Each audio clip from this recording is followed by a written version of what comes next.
Today we are learn non-profit organization. These organization as charitable society and subscription to such organization are called member.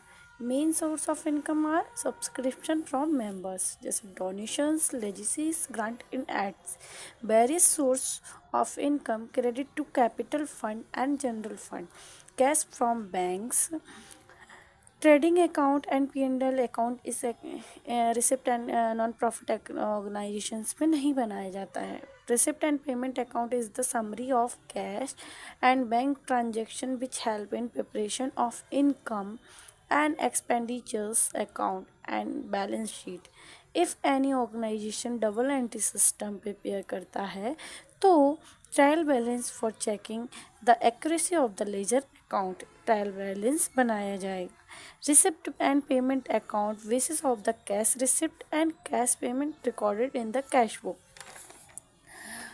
Subscriptions received from members on different dates which appear on the debit side of cash book and receipt side show in the receipt payment account. Salary, rent, electricity credit side record होंगे cash book में, लेकिन total salary, total rent, total electricity payments ये सब किस side आएंगे? Receipt and payment account में debit side आएंगे. Opening balance receipt and payment account में डेबिट साइड यानी कि रिसिप्ट साइड आएगा. Closing balance receipt and payment account में क्रेडिट साइड आएगा.